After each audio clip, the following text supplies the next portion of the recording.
हम पढ़ने वाले हैं ब्रांच अकाउंटिंग। और ब्रांच अकाउंटिंग का क्वेश्चन इस बार मुझे पूरी उम्मीद है एग्जाम में आएगा इनवॉइस प्राइस मेथड से, और मेरी शीट का 7वां या 8वां नंबर क्वेश्चन है। ठीक, तो ये 2 क्वेश्चन हैं जो मेरी शीट के हैं, बहुत अच्छे क्वेश्चन है, अच्छे से प्रैक्टिस कीजिएगा। हाँ बोलिए। हाँ हाँ वही एच पॉपुलर वाला। ठीक है, तो आइए स्टार्ट करते हैं ब्रांच अकाउंटिंग के कॉन्सेप्ट्स पे। तो ब्रांच अकाउंटिंग क्या होती है भूमि, चलो आप समझाओ। चलो मैं ही समझा देता हूँ। तो जैसे मान के चलते हैं branch accounting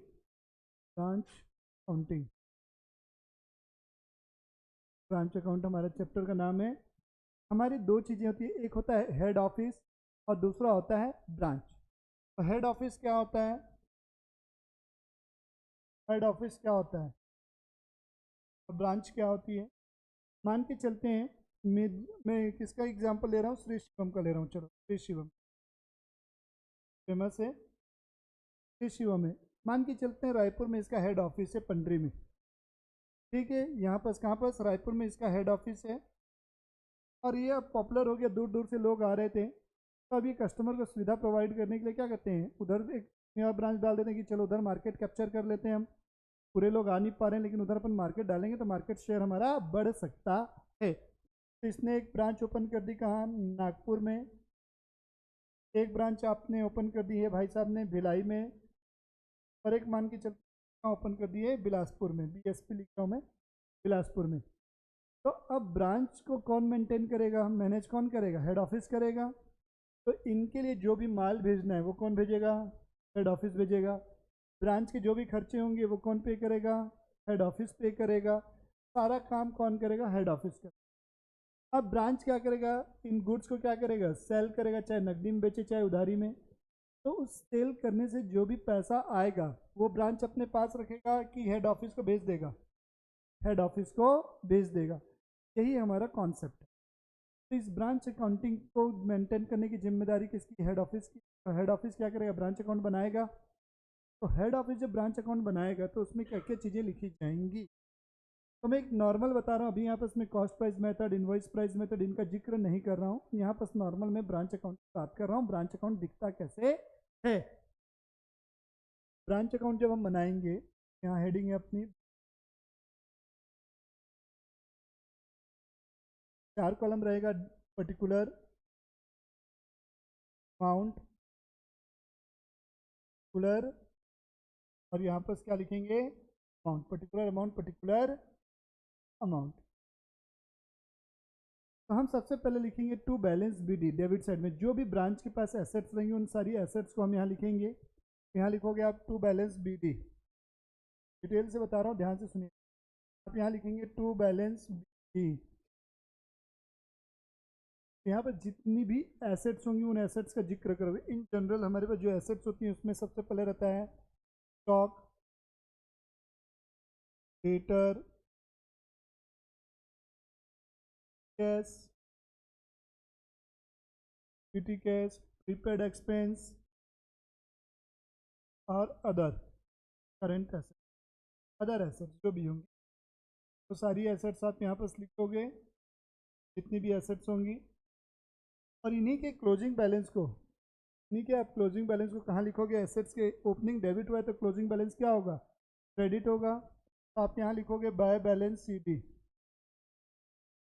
bye balance c by balance CD क्या लिखोगे, यही सारे आइटम क्लोजिंग बैलेंस को, स्टॉक। अब एक चीज़ ध्यान रखना, जिन चीज़ों का ओपनिंग बैलेंस आपको दिया हुआ है उन चीज़ों का आपको क्या देगा बेटा, क्लोजिंग बैलेंस भी होना चाहिए। अगर मान के चलते हैं किसी का आपको ओपनिंग दिया हुआ है बट उनका क्लोजिंग बैलेंस आपको नहीं दिया है, तो आपको उनका क्लोजिंग बैलेंस कैलकुलेट करना होगा। ठीक, कैसे कैलकुलेट करेंगे मैं टाइम आने पे आपको वो सिखाऊंगा। तो स्टॉक हो गया, आप यहाँ क्या लिखोगे, डेटर लिखोगे, प्रीपेड एक्सपेंस है, PT कैश है वो PT कैश आएगा, प्रीपेड एक्सपेंस, और जो अदर एसेट्स है सारी चीज़ें।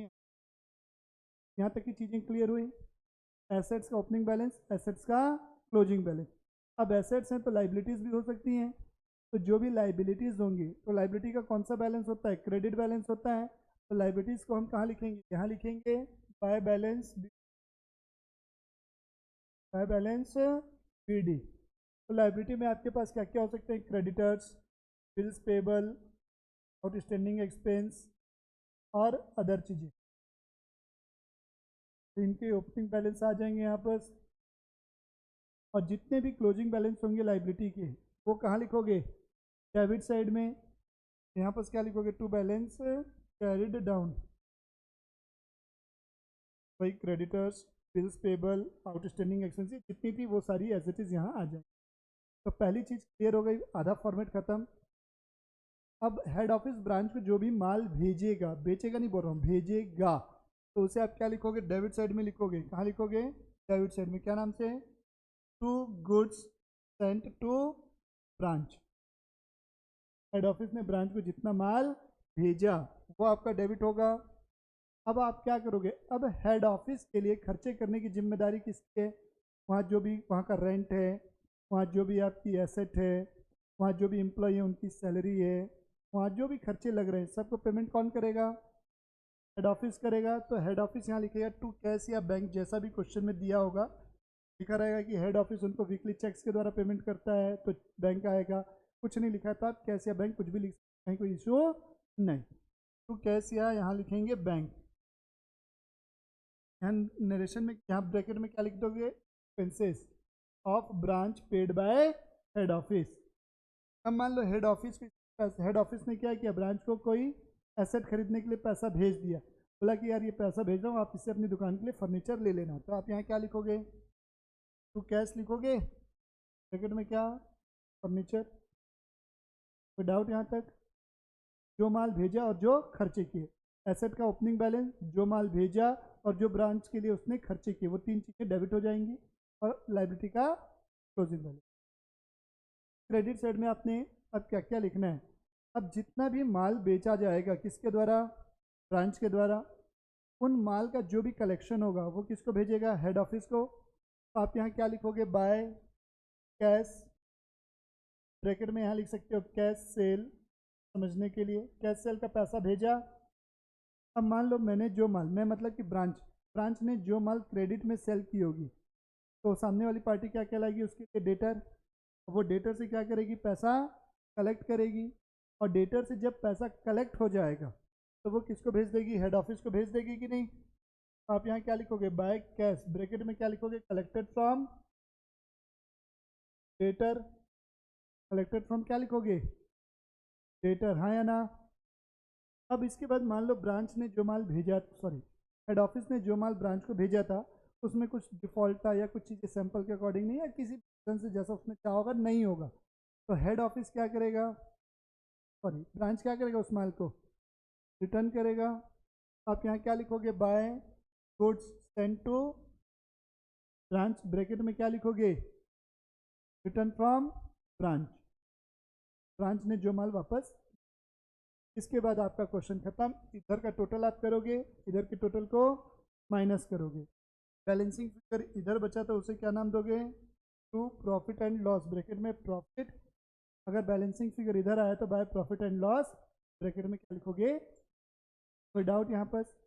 अब इससे रिलेटेड कुछ इंपॉर्टेंट चीज़ें ब्रांच से रिलेटेड जो है मैं आपको यहीं पर समझा दे रहा हूँ क्या क्या केसेस हो सकते हैं। केस नंबर 1, केस नंबर 1, पहला केस, क्वेश्चन में आपको दिया है cash remitted to head office, क्या लिखा है, ये इंपॉर्टेंट चीज है। पहला केस क्या हो सकता है, लिखा रहेगा कैश रेमिटेड टू हेड, पहला केस क्या हो सकता है, cash remitted to head office. तो इस केस में आपको करना क्या है, कैश रेमिटेड के केस में जो भी आपका क्रेडिट सेल का पैसा है, कैश सेल का पैसा है, कलेक्शन फ्रॉम डेटर है कलेक्शन फ्रॉम डेटर, इन्हें ब्रांच अकाउंट में नहीं लिखा जाएगा, इन्हें ब्रांच अकाउंट में नहीं लिखा जाएगा। पहली चीज़ क्लियर हो गई। क्यों नहीं लिखा जाता, इसका रीज़न है। अब मान के चलते हैं आपकी कैश सेल हुई थी 2 लाख रुपए की, अपने डेटर से कलेक्ट किया था 3 लाख रुपए, टोटल होता है कितना, 5 लाख रुपए। रीजन समझो, 5 लाख रुपए था, ये 5 लाख रुपए ब्रांच किसको भेजता, हेड ऑफिस को भेजता। अब ब्रांच के द्वारा क्या होते हैं, ब्रांच में कुछ खर्चे होते हैं, जैसे वहाँ का रेंट है, वहाँ का एम्प्लॉय की सैलरी है या इंश्योरेंस है, जो भी खर्चा है, हेड ऑफिस ने एक बार बोला यार देख मेरे पास अभी नहीं है देने के लिए, एक काम कर तू अभी पैसे दे दे, जब तुम मुझे सेल करके पैसा भेजोगे ना तो उसमें से अपना जो खर्चा आपने किया है वो काट लेना, बैलेंस अमाउंट मुझे भेज देना। समझ में आ रही है बात? तो अब हेड ऑफिस को क्या होगा, पूरे 5 लाख रुपए मिलेंगे क्या? नहीं। मान के चलते हैं ब्रांच ने 1 लाख रुपए अपनी पॉकेट से खर्च किए थे, तो ब्रांच क्या किया होगा, 1 लाख रुपए 5 लाख में से काट लिया होगा, और उसके बाद बचे हुए क्या क्या होगा, 4 लाख रुपए हेड ऑफिस को भेजा होगा। तो आप क्रेडिट साइड में क्या लिखोगे, यहाँ पर ये जो कैश सेल और ये कैश कलेक्शन फ्रॉम डेटर, इसकी जगह क्या लिखोगे, बाय कैश ब्रैकेट में रेमिटेड 4 लाख। क्लियर हुआ? अगर कैश रेमिटेड वर्ड दिया है तो cash cell collection from debtor ये दोनों चीज़ें ब्रांच में नहीं आएगी, आप केवल कैश रेमिट को क्रेडिट करोगे। कोई डाउट? दूसरी चीज़, जब भी आपको क्वेश्चन में कैश रेमिटेड दिया है तो हमेशा आप कैलकुलेशन ऑफ क्लोजिंग कैश करोगे। क्या करोगे? Calculation of closing cash. तब क्लोजिंग कैश कैसे निकाला जाएगा, जब भी कैश रेमिटेड दिया तब आपको ये काम जरूर से करना है। तो क्लोजिंग कैश की गणना कैसे होगी समझिएगा। क्लोजिंग कैश जो निकाला जाएगा, सबसे पहले मान के चलते अपन को कोई ओपनिंग बैलेंस दिया हुआ है कैश का, वो लिखोगे, प्लस जितना भी माल मैंने नकदी में बेचा होगा, मैंने मतलब हेड ऑफिस ने कि ब्रांच ने, ब्रांच ने, कैश सेल इसमें ऐड करोगे कि नहीं, पैसा आएगा। फिर इसमें आप प्लस क्या करोगे, डेटर से जितना भी पैसा मुझे मिला वो ऐड होगा, कलेक्शन फ्रॉम डेटर। मान के चलते हेड ऑफिस ने इसे फर्नीचर खरीदने के लिए कुछ पैसा भेजा या किसी और पर्पज के लिए उसने पैसा भेजा, तो यहाँ पर क्या लिखोगे, cash received from head office. कुल मिला के पास जितना कैश आया उसमें से आप क्या करोगे, गया, तो गया कहाँ, रेमिटेड, जाएगा कहाँ, रेमिटेड। हेड ऑफिस को जो पैसा भेजा वो माइनस होगा कि नहीं। फिर उसके बाद माइनस क्या करोगे, ब्रांच एक्सपेंसेस पेड बाय कौन, नहीं पेड बाय ब्रांच। भाई हेड ऑफिस जब भेज देगा तो ब्रांच उस पैसे को क्यों काटेगा, क्यों काटेगा, ब्रांच का हक थोड़ी ना उस पैसे पे हो। हेड ऑफिस बोलेगा भाई वो पैसा तो मैं दे दिया हूँ, तुम उतना पैसा काट के क्यों भेजोगे, मेरा पैसा है वो, तो अगर तुमने किया होता तो तुम डिडक्ट करते। तो माइनस क्या होगा, branch expenses paid by branch. फिर माइनस क्या करोगे, जो पैसा हेड ऑफिस ने भेजा था फर्नीचर खरीदने के लिए, मान लो फर्नीचर परचेज कर लिया, पैसे का जो भी यूज़ है उस पर्टिकुलर पर्पज के लिए यूज़ हो गया, तो उस पैसे को आप क्या करोगे, माइनस करोगे ना, गया घर से तो गया, तो नेट बैलेंस से क्या करोगे, माइनस करोगे, तो आपके पास नेट बैलेंस आया ना। कोई डाउट? तो कैश रेमिटेड दिया रहेगा तो दो काम करने क्लियर हो गए। दूसरा चीज़, अब क्वेश्चन में आपको क्या होगा, टोटल सेल दिया रहेगा, टोटल सेल लिखा रहेगा, और यहाँ लिखा होगा क्रेडिट सेल। ये दो चीज़ें दी रहेंगी, टोटल सेल और क्रेडिट सेल। जब भी कैश रेमिटेड देगा तो मैक्सिमम केसेस में आपको क्या दिखेगा, टोटल सेल दिखेगा और क्रेडिट सेल दिखेगा। ये सब चीज़ें मैंने रेगुलर बैच में नहीं बताई हैं, रेगुलर बैच में धीरे धीरे क्वेश्चन वाइज मैंने आपको कॉन्सेप्ट डेवलप किया है, बट आज आपको जब रिविजन करने बैठोगे तो पूरा चैप्टर दिमाग में एक साथ चलना चाहिए, इस चैप्टर में क्या क्या है, तब जाके बुक पढ़ी जाएगी, आपसे क्वेश्चन सॉल्व होंगे। केवल पास होने के लिए मत पढ़ो, नॉलेज के लिए पढ़ो, काम आएगा। एग्जाम पास करनी है, थ्योरी पढ़ के चले जाए ऐसे ही हो जाएगा, है वो पढ़ने के लिए। तो तो आप लोग को पता होगा हम माल को दो तरीकों से बेच सकते हैं, कैश में और क्रेडिट में, हाँ या ना। आप यहाँ क्या लिखोगे, टोटल सेल लिखोगे, total sale is equal to क्या लिखते हो, cash sale plus credit sale होता है कि नहीं। आपको टोटल सेल पता है और क्रेडिट सेल पता है, तो क्रेडिट जब मैं इधर ले आऊँगा तो टोटल सेल माइनस क्या होगा, credit sale is equal to, यहाँ से आपकी हो जाएगी। अगर मान लो कैश सेल दिया और क्रेडिट सेल निकालनी है तो निकल जाएगा। क्लियर हुआ? तो यहाँ ब्रांच अकाउंट में पहली चीज़ आपकी क्लियर हो गई, क्या क्या चीज़ की बात की थी मैंने, कैश रेमिटेड दिया है तब उसका क्या करना है, पहला एडजस्टमेंट क्लियर। दूसरा एडजस्टमेंट, गुड्स इन ट्रांजिट दिया है, goods in transit, GIT, goods in transit अगर आपको क्वेश्चन में है, कल मैंने फाइनल अकाउंट में भी इसका मतलब बताया था गुड्स इन ट्रांजिट का। गुड्स इन ट्रांजिट मतलब हेड ऑफिस के साइड से माल निकल चुका है पर वो माल अभी तक ब्रांच को डिलीवर नहीं हुआ। तो इसमें दो केस थे। कितने केस थे? दो case. Case one goods supplied word दिया हुआ है। क्या दिया हुआ है? गुड्स सेंट या सप्लाइड, दोनों का मतलब एक है। गुड्स सेंट टू ब्रांच दिया है पहला केस। और केस नंबर 2 दिया हुआ है goods received by branch. Goods received by branch. ये दो वर्ड आपको दिया हुआ है। दो केस हो सकते हैं। अगर केस नंबर 1 है गुड्स सेंट टू ब्रांच है, क्या है? गुड्स सेंट टू ब्रांच है। तो और हमें साथ में क्या दिया हुआ है? गुड्स इन ट्रांजिट दिया हुआ है। तब आप क्या करोगे? सीधा ये जो गुड्स इन ट्रांजिट दिख रहा है इस क्रेडिट करोगे branch account. It in branch account जो आप यहाँ बाय बैलेंस सीडी करके लिखते हो ना, उसी में लिख दो गुड्स इन, या अलग से भी बाय गुड्स इन ट्रांजिट लिख सकते हैं, कोई दिक्कत। पहला केस क्लियर हुआ। अब गुड्स रिसीव्ड बाय ब्रांच दिया है, इट मीन्स कि ब्रांच को अभी तक पूरा माल नहीं मिला है। और ब्रांच अकाउंट में हम डेबिट क्या करते हैं? गुड्स सेंट टू ब्रांच करते हैं। तो आपको गुड्स सेंट निकालने के लिए क्या करना पड़ेगा? इसमें ट्रांजिट को ऐड करना पड़ेगा, आया ना?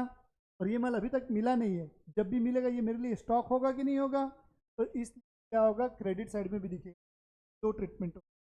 आप इसे गुड्स सप्लाई क्या गुड्स रिसीव बाय ब्रांच में ऐड करेंगे और साथ ही साथ इसे आप क्या करेंगे? ब्रांच अकाउंट में क्रेडिट साइड शो। इसमें हो गया गुड्स इन ट्रांजिट के। ये दोनों केस क्लियर हो गए, कोई डाउट? यही दो चीज़ें हैं जो आप ब्रांच अकाउंट में बहुत इंपॉर्टेंट है। क्या बहुत इंपॉर्टेंट? कहीं को छोड़ दो जब तक ये चैप्टर खत्म। आपको मान लो कुछ खर्चों की पेमेंट दी हुई है, जैसे आपको लिखा है आपको रेंट पेड फॉर 1 अप्रैल से हमारा चालू होता है। 1 अप्रैल मान लो 2020 चालू हुआ था, तो ये दिया हुआ रेंट पेड अप्रैल तक दे दिया। अप्रैल 2021, 1 अप्रैल से लेकर 30 अप्रैल तक का हमको रेंट दिया हुआ है क्वेश्चन में। इट मीन्स आपने रेंट कितने महीने का पे किया हुआ है? आपने 13 महीने का पे किया हुआ है। इट मीन्स आपका क्या हुआ? 1 महीने का एडवांस में रेंट चला गया है कि नहीं? तो प्रीपेड रेंट कितने महीने का हुआ? 1 महीने का हुआ, आया ना? अभी भी टाइम है, 7 हक का बचा हुआ है ना। तो रेंट प्रीपेड कितना हुआ? 1 महीने का हुआ। तो आप मान के चलते 13,000 रुपये रेंट था। कितना रुपये रेंट पे किया आपने?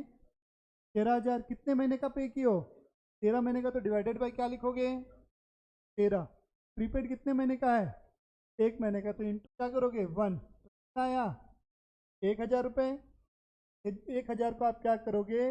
ब्रांच अकाउंट में क्रेडिट करोगे। बाय बैलेंस सीडी के नीचे लिखोगे प्रीपेड रेंट। क्रेडिट कितना होगा? 1,000 और डेबिट में कितना होगा? 13। ठीक। दूसरी चीज, टैक्स एंड इंश्योरेंस लिखा रहेगा। टैक्स एंड इंश्योरेंस सेम था 1 अप्रैल 2020 से लेके जून 2021। मान के चलो लिखा है 15,000 रुपये। कितना लिखा है? 18,000 रुपये। 18,000। तो आप ये बताओ 1 अप्रैल से लेकर जून कितने महीने का एडवांस पे कर दिया? 3 महीने का। अप्रैल मई जून 3 महीने का एडवांस है ना। तो जब डिवाइड करेंगे तो कितने महीने से डिवाइड करूंगा? ध्यान देना, डिनोमिनेटर में 12 लिखेंगे। हम ये मानेंगे टैक्स और इंश्योरेंस जो होते हैं हमेशा एनुअली पेड होते हैं। कैसे पेड होते हैं? एनुअली होते हैं। इसलिए हम इसमें डिवाइड में 15 की जगह कितना लिखेंगे? 12। और प्रीपेड कितने महीने का हुआ? अप्रैल मई जून इंटू, तो ये आगे कितना? 15 या 4500 आएगा क्या? 4500 रुपये आया। ये आपका क्रेडिट हो जाएगा और ये 18,000 डेबिट। तो ये ब्रांच अकाउंट में ये एडजस्टमेंट हो सकते हैं। अपने किसकी बात किया? Branch account. अब ब्रांच अकाउंट के सपोर्टिंग में 2 अकाउंट और बनेंगे। एक बनेगा डेटर अकाउंट और एक बनेगा स्टॉक अकाउंट। आते हैं debtor account. Debtor account, branch debtor account बोलते हैं इसको। Branch debtor account. तो डेटर अकाउंट हम क्यों बनाते हैं? हमको ये जानना है कि अगर मान लो ओपनिंग डेटर दिया है बट क्लोजिंग नहीं दिया तो क्लोजिंग फाइंड करने के लिए। अगर हमको क्या है, ओपनिंग भी दिया है क्लोजिंग भी दिया है बट डेटर से कितना पैसा कलेक्ट हुआ वो नहीं दिया तो उसके लिए तो आप ये मान के चलो ये कॉम्प्लीमेंट्री में एग्जाम में बना देना, नीड हो मत हो आप इसको बना सकते हो और बनाना चाहिए मेरे हिसाब से। तो आप डेटर अकाउंट में क्या लिखोगे, सबसे पहले टू बैलेंस बी डी, क्या लिखेंगे, टू बैलेंस बी, मतलब यहाँ पास कौन सा बैलेंस हुआ, ओपनिंग बैलेंस ऑफ डेटर। ठीक, फिर डेटर के अकाउंट में डेबिट और क्या चीज करोगे, क्रेडिट सेल का पैसा। हाँ उसको सोचे बेचारा सवेरे, तो क्रेडिट सेल क्या करूँ, मजबूरी, समय नहीं है, फिर भी मैं समय निकाल रहा हूँ आप लोग के समय दो। गर्लफ्रेंड से जाना होता तो बढ़िया मस्त चले जाते भागे भागे, क्यों, मौसम भी अच्छा है, उम्मीद में चले जाते हैं, क्यों तनीष, चलो इधर आओ, वो सब छोड़ो, इधर आओ, उम्मीद को तो दुनिया का है, आ जाओ। हाँ हाँ बेटा ठीक है, इधर आओ, मौसम को बाद में इमेजिन करना, इधर पढ़ाई को इमेजिन करो। तो सबसे पहले आप क्या लिखोगे, अब क्रेडिट साइड में जितना पैसा आपको डेटर से मिलते जाएगा बाय कैश या बैंक, मान के चलो अब डेटर ने कोई बिल दिया है तो बाय बिल्स रिसीवेबल, डेटर को आपने कोई डिस्काउंट दे दिया तो बाय डिस्काउंट लिखोगे, जिसको रिबेट भी बोलते हैं और जिसको अलावेंस भी बोलते हैं, क्या बोलते हैं, अलावेंस। फिर आप यहाँ क्या लिखोगे, डेटर ने जितना माल आपको वापस कर दिया, क्वेश्चन में इसको दूसरे नाम से क्या दिया रहेगा, गुड्स रिटर्न बाय कस्टमर, क्या सेल्स रिटर्न। ठीक, तो बाय सेल्स रिटर्न, जितना पैसा आप खा गए नहीं दिए आप मतलब कस्टमर, तो वो बैड डेट हुआ कि नहीं, बाय बैड डेट, और जो बचेगा वो मेरा आएगा बाय बैलेंस क्लोजिंग डेट। अगर इधर बैलेंसिंग फिगर आ रहा है, क्रेडिट सेल दिया है तो ओपनिंग डेटर बैलेंसिंग फिगर होगा, ओपनिंग डेटर दिया है तो क्रेडिट सेल बैलेंसिंग फिगर, इधर ये सारे आइटम दिया हुआ है तो बैलेंसिंग फिगर क्या होगा, क्लोजिंग डेटर, अगर क्लोजिंग डेटर दिया है तो बैलेंसिंग फिगर क्या आएगा, कैश। ये मत मान लेना कि डिस्काउंट है फलाना है, ठीक है, कैश आएगा। ये हो गया डेटर अकाउंट। अब आएगा आपका स्टॉक अकाउंट, क्या बनाएंगे, ब्रांच स्टॉक अकाउंट,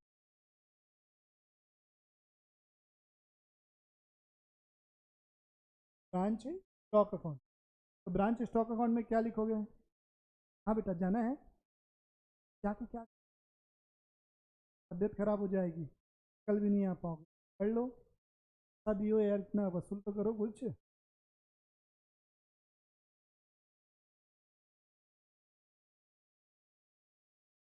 वसूल करके जाओ यार, एकदम ब्याज के साथ वापस कर रहा हूँ तुम लोगों को तो मैं। अरे नहीं ऐसी ऐसी नहीं है, ठीक है। तो ब्रांच स्टॉक में आप क्या लिखोगे, कितना माल ब्रांच के पास आया, जहां जहां से ब्रांच के पास माल आया वो डेबिट होगा, और जहां जहां ब्रांच के पास से माल गया वो क्या होगा, क्रेडिट होगा। तो आप क्या लिखोगे, सबसे पहले यहाँ लिखोगे to balance b d, opening stock, to balance b d क्या लिखोगे यहाँ, ओपनिंग स्टॉक, हाँ या ना। फिर यहाँ क्या लिखोगे, जहां से माल आया, तो ब्रांच से माल कहाँ पास आएगा, हेड ऑफिस उसको भेजेगा, तो to goods received from head office. अब ब्रांच में कई बार माल खत्म हो जाता है, मान लो नागपुर वाली ब्रांच में माल खत्म हो गया, अब बिलासपुर, अब हेड ऑफिस कहाँ है, रायपुर है, रायपुर में माल नहीं था, लेकिन वो भिलाई वाली ब्रांच में माल था, तो भिलाई वाले को फोन किया, चलिए नागपुर वाले को माल पहुंचाओ। ये क्या लिखोगे, to goods received from other branch, goods received from other branch, हाँ या ना। फिर आप डेबिट में क्या लिखोगे, अब कस्टमर ने कोई माल वापस कर दिया है तो वो भी माल तो मेरे पास आएगा, तो टू सेल्स रिटर्न या गुड्स रिटर्न फ्रॉम कस्टमर। कोई डाउट, और कहीं से माल आ सकता है क्या इसके पास, अदर ब्रांच से आ गया, हेड ऑफिस से आ गया, जो माल वापस कस्टमर से आया वो आ गया, और जो पूरा था मेरे पास पुराना माल वो आ गया। अब जाएगा कहाँ कहाँ, जो भी आप सेल करोगे, चाहे सेल, चाहे वो नकदी में बेचो चाहे उधारी में बेचो, माल तो मेरा गया ना, चाहे कैश सेल करो चाहे क्रेडिट में सेल करो, माल गया। फिर क्या हो सकता है, तो माल क्या करोगे, हेड ऑफिस को जो भी माल आप वापस करोगे, by goods return to head office, जहाँ जहाँ से आया था उसका माल वापस कर दिया। अब ये दूसरी ब्रांच से आपने माल रिसीव किया था, उसको माल वापस करोगे कि नहीं, by goods return to other branch, by goods return to other branch. अब मान लो कोई माल क्या हो गया, चोरी हो गया या लॉस बाय फायर हो गया, तो बाय वेस्टेज ऑफ स्टॉक या लॉस ऑफ स्टॉक। फिर क्या आएगा, जो माल बचेगा वो आ जाएगा बाय बैलेंस कैरिड तो यहाँ से आपका क्लियर हुआ। ये था पूरा ब्रांच अकाउंटिंग की बेसिक्स। अब इसमें मेथड ऑफ ब्रांच अकाउंटिंग है, आइएगा मेथड्स। ठीक है, हाँ, अब ब्रांच अकाउंटिंग की मेथड्स में आते हैं। Please come to the methods of branch accounting. तो मेथड्स ऑफ ब्रांच अकाउंटिंग की मेथड्स हैं, 4 मेथड है। पहली है बेटा आपकी इनवॉइस प्राइस मेथड। कौन सी है? Invoice price method. दूसरी है आपकी कॉस्ट प्राइस मेथड। तीसरी है ब्रांच एडजस्टमेंट, ये इनवॉइस एंड कॉस्ट दोनों का मर्ज करके इनवॉइस एंड कॉस्ट प्राइस। और चौथी है बेटा branch adjustment method. Generally exam में इन दोनों से ही क्वेश्चन आएंगे। ठीक है, अगर आया तो, और आएगा गारंटी। तो जब आपको इनवॉइस प्राइस मेथड से क्वेश्चन बनाना होता है तो ब्रांच अकाउंटिंग में आप क्या करते हो, ध्यान से सुन लो। इनवॉइस प्राइस मेथड से बना रहे हो तो आप यहाँ क्या लिखोगे, जितने भी आइटम होते हैं उसकी, जैसे गुड्स सेंड टू ब्रांच है, टू बैलेंस बीडी है, ओपनिंग स्टॉक, ये सारी चीज़ें इनवॉइस प्राइस पे लिखोगे, प्राइस पे लिखोगे। और इधर भी आप जो भी माल वापस किए, by balance, by goods return to head office, by balance CD, ठीक है, जो भी चीज़ें हैं, या अदर ब्रांच को माल वापस किए, तो यहाँ पर जो भी चीज़ें आएंगी वो भी किससे आएंगी, इनवॉइस प्राइस से आएंगी, हाँ या ना। तो अब इनवॉइस प्राइस का मतलब क्या होता है, इसमें कॉस्ट के साथ साथ इसमें आपका क्या जुड़ा हुआ है बेटा, प्रॉफिट एलिमेंट ऐड है। क्या ऐड है? प्रॉफिट एलिमेंट ऐड है। तो आपको इनके प्रॉफिट एलिमेंट को क्या करना होगा, अलग करना होगा। इस प्रॉफिट एलिमेंट को हम स्टॉक रिजर्व के नाम से जानते हैं। तो जब आप इधर आप इनवॉइस प्राइस पे रिकॉर्ड करोगे तो इनके प्रॉफिट एलिमेंट को इधर क्रेडिट साइड लिखोगे बाय स्टॉक रिजर्व के नाम से। जैसे बाय स्टॉक रिजर्व लिखे ओपनिंग स्टॉक का है तो ओपनिंग स्टॉक ब्रैकेट में, by stock reserve good sent का है तो गुड सेंट का। फिर वैसे ही जो स्टॉक रिजर्व है इधर आएगा, टू स्टॉक रिजर्व लिखोगे goods return to branch head office, to stock reserve closing stock का, टू स्टॉक रिजर्व का जो माल तुमने अदर ब्रांच को वापस। तो ये स्टॉक रिजर्व आपको निकालना। तो अब स्टॉक रिजर्व दो केस होते हैं, निकलता कैसे है। अब क्या होता है, क्वेश्चन में क्या दिया आपको, इनवॉइस प्राइस दिया हुआ है। क्वेश्चन में क्या दिया हुआ है, इनवॉइस प्राइस दिया हुआ है। क्वेश्चन में क्या दिया हुआ है, इनवॉइस प्राइस दिया हुआ है, हाँ या ना। और हमें प्रॉफिट जो है कॉस्ट प्राइस पे दिया हो। अब यहाँ पर देखो स्टॉक रिजर्व निकालते कैसे, समझना स्टॉक रिजर्व निकलेगा कैसे। क्वेश्चन में जो भी गुड्स दिए, क्वेश्चन में जो वैल्यू दिए वो किसके हैं, इनवॉइस प्राइस दिया हुआ है, जो गुड्स भेजी गई हैं, जो भी ओपनिंग स्टॉक है, क्लोजिंग स्टॉक है, उस कौन सी वैल्यू पे है, इनवॉइस वैल्यू पे है। हमें क्वेश्चन में दिया है कि गुड्स को आपने भेजा है बेटा कॉस्ट प्लस प्रॉफिट पे, कॉस्ट प्लस प्रॉफिट। मतलब आपको जो प्रॉफिट का परसेंटेज पता है वो किस पता है, कॉस्ट पे। और हमें क्वेश्चन में जो वैल्यू दी है वो कौन सी वैल्यू दी है, इनवॉइस प्राइस, मतलब प्रॉफिट ऐड करने के बाद। इस केस में जब आप प्रॉफिट निकालोगे तो प्रॉफिट निकालने का फॉर्मूला याद रखो। प्रॉफिट कैसे निकलेगा, जो भी आपकी इनवॉइस प्राइस क्वेश्चन में दी है इनटू रेट अपॉन 100 प्लस, कैसे निकलेगा, रेट अपॉन 100 प्लस ये एक कॉस्ट जो प्रॉफिट को अलग करना है। अगर आपको क्वेश्चन में इनवॉइस प्राइस दिया है और प्रॉफिट भी किस इनवॉइस प्राइस पे, तो रेट अपॉन 100 करोगे, हाँ या ना, कोई डाउट, क्लियर है चीज़ें। और जब आप कॉस्ट प्राइस मेथड से बनाओगे तो आपको केवल और केवल स्टॉक रिजर्व को क्या करना है, इनवॉइस प्राइस से माइनस करना है। मान के चलो इनवॉइस प्राइस है 20,000 रुपये, तो आपने डेबिट कर दिया टू गुड्स प्रॉफिट।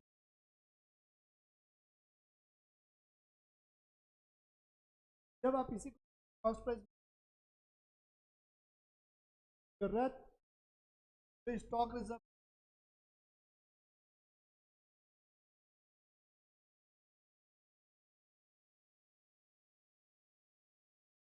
है, कॉस्ट प्राइस, हाँ, ये था पूरा। देंगे कल, कल अपन कर टॉपिक